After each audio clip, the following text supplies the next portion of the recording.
Welcome back to Let's Get Physical, the podcast where we blend sports, business, education, and the real world of sports physical therapy. I am your host, student Dr. Dub, and today's guest is going to be a true game changer. Stay tuned. It takes dedication, it takes motivation, it takes a winner's mindset with no hesitation. Put in the work, in the end, you will be celebrating. Embrace the process and watch how you get elevated. When you chasing your purpose and not just chasing the bag, you end up making an impact and also raising your stacks. We giving you life advice, we giving you straight facts. Come and tap in with us. Let's Get Physical, the podcast.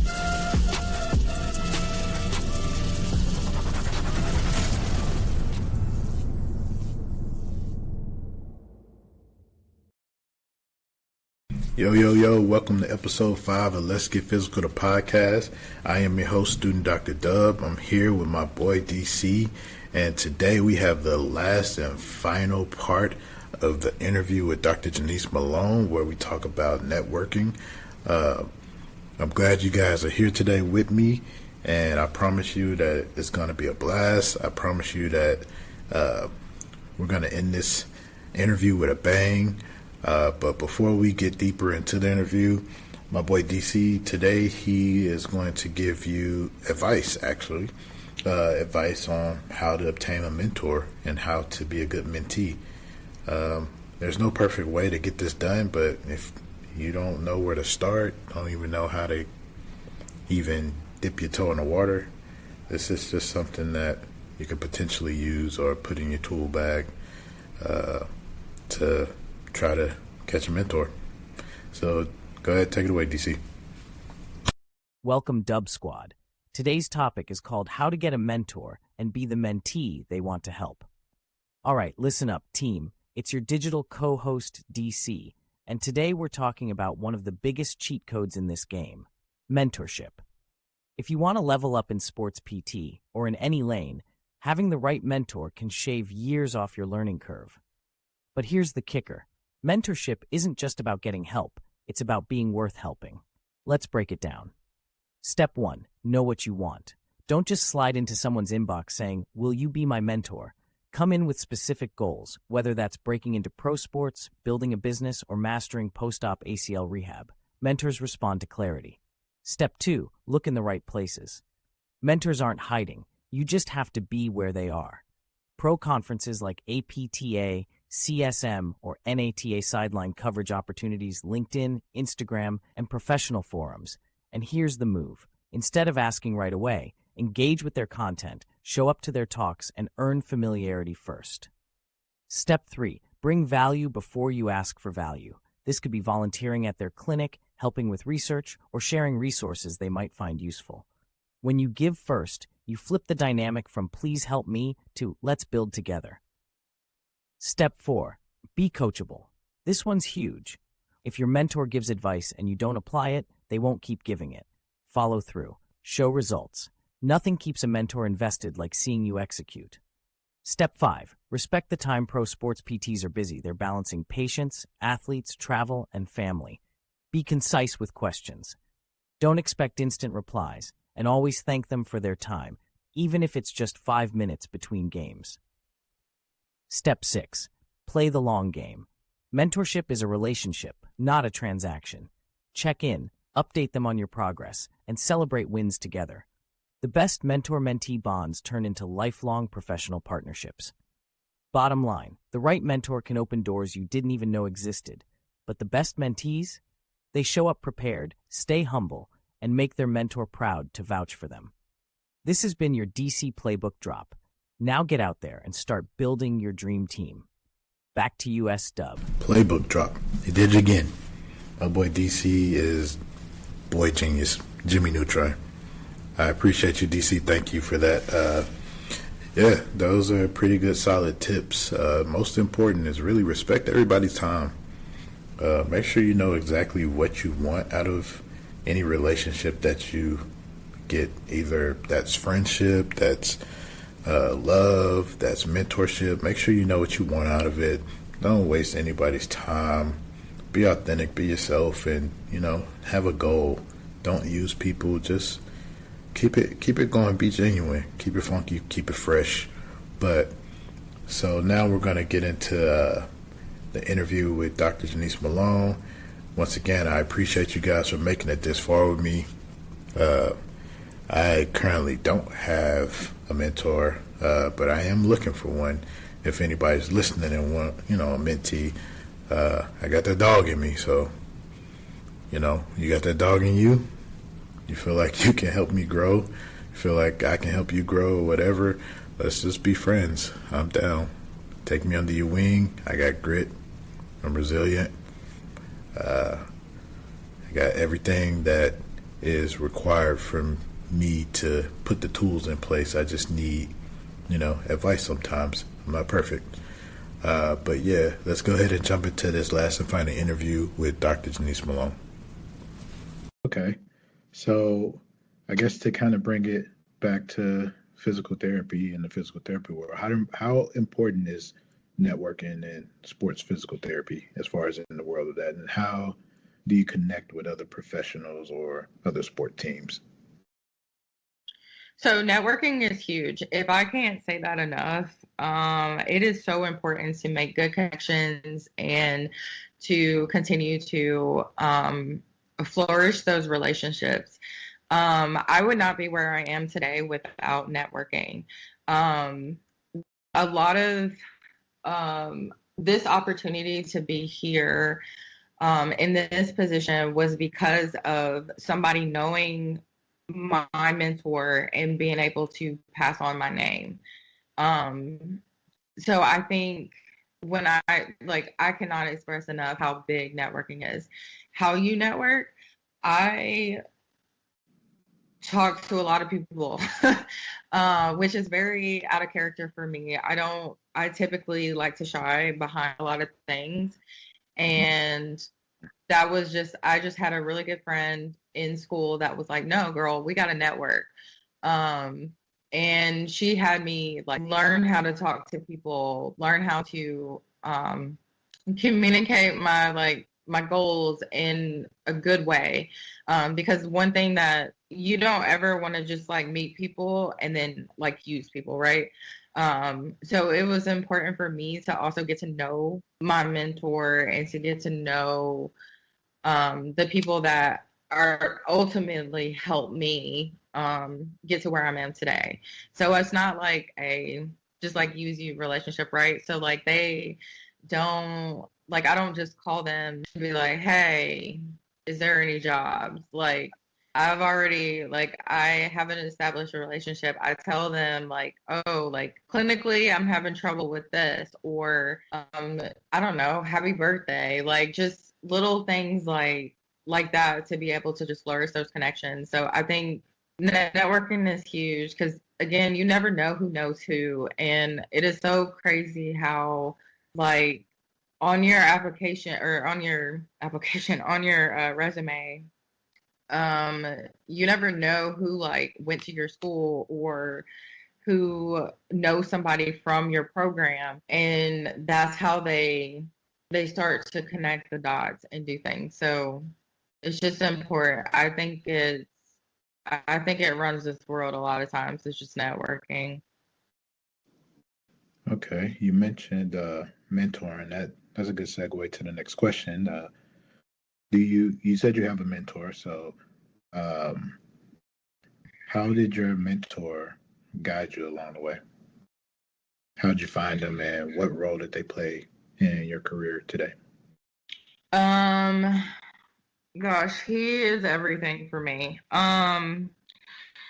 So he guided me along my way because he definitely helped me as I was doing navigating these internships. He was telling me what I should do, what things I should look for, how I can pretty much be try to set myself up to be in this role or whatever next role it is. So he's very good at providing that advice for me to be able to continue to grow and learn. How I found him actually is very random. I had a assignment in school, and My assignment in school was like a oh gosh, I forgot what you call it. That's tragic. But it was like a plan, right? So like you had to have a plan for what your goals were to accomplish in your professional world. And so and how like the steps that you're going to take to get there, the things that you wanted to do to so it was like pretty much a goal of like where you see your career going. And so we had to get like a mentor or like somebody that was in the PT world and did something similar to like what you want to do. And so I met this sports PT, and I actually kept in touch with her for like a long time. And so then I just asked her if she would help me on my assignment, and she was like, "Girl, yes." And so she helped me on it, and then she was learning like what my goal was and what I really wanted to do, and I was like, "I want to go to the NFL." And she was like, "Oh, well, I know the athletic trainer, physical therapist for the Titans." And I was like, "Well, that's cool." And she was like, "Well, let me reach out to him and see if he would be willing to talk to you."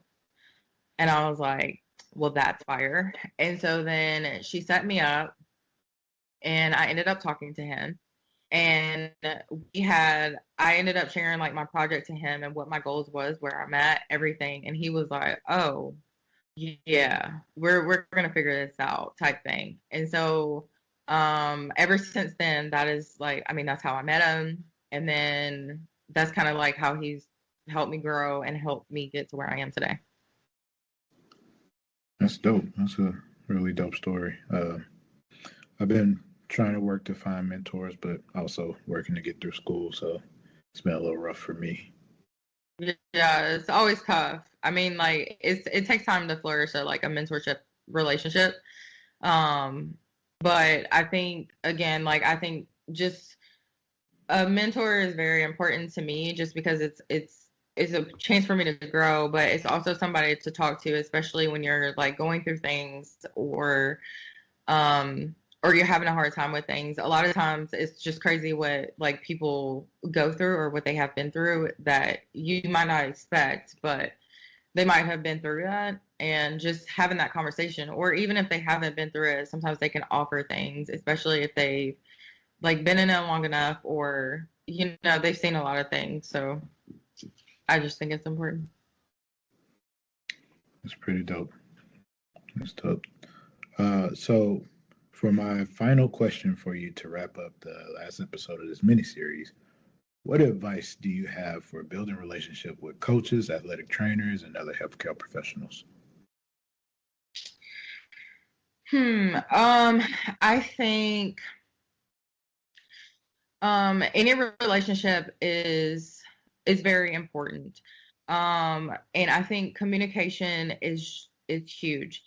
In my world, I think you have to be able to effectively communicate with everyone. It takes a team. It is a sports medicine umbrella. It takes a team to help these athletes be successful in whatever they do. So building a relationship with those coaches need to know when their athlete is hurt. They need to know what their stipulations are or what their restrictions are. You always need to be like in the know of that. So it might not just be me talking to the coaches, especially at this level. Like I might not always talk to the coaches, but like I need to be able to talk to my head athletic trainer to be able to talk to my coach. And like everybody plays a role into those. So like when you talk about building relationships with coaches, like this and other healthcare professionals is so important because you have your dietitian, you have a psychologist, you have your strength and conditioning coaches. I mean, I can just go on and on about all the people that are in the building that help make the team, right? Like, yes, it's important to build relationship with other healthcare professionals and coaches, but one thing that you also forgot is like the equipment crew. Like, it's important to know like about that side of things too, because they also have a lot of the things that come out of practice. that we all need to be aware of, right? So like, I think um, even just like I think one like basic example for like how equipment could be important too is like if somebody has fractured or like have a clavicle or like like some type of bruise, like sometimes they can adjust the padding for that. So it's not just your athletic trainer, your physical therapist. Like it's not just us. It's a team. It all works together. So I think when building those relationships, again, communicating, having, don't come in there and think that you rule the world. Like that's not how it works. We all have to give and take. And I think just learning and staying inside your lane sometimes and just helping where you can, helping each other out and picking each other up too. So I think it's just important to show empathy, to show that you all can work together.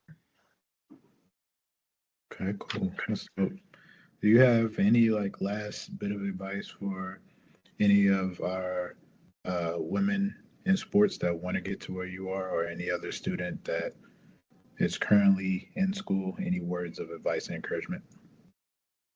I think again, like I can't express enough how important it is to network, but just also just remember to just be humble. I think just working hard and just trying your absolute best. I think that always shows up when it's needed. So I think just continuing to stay current, try to stay up to date on things in this field as well. But I think it's possible, and I do think just trying to if I can't express it enough, is really just like trying to network and work hard.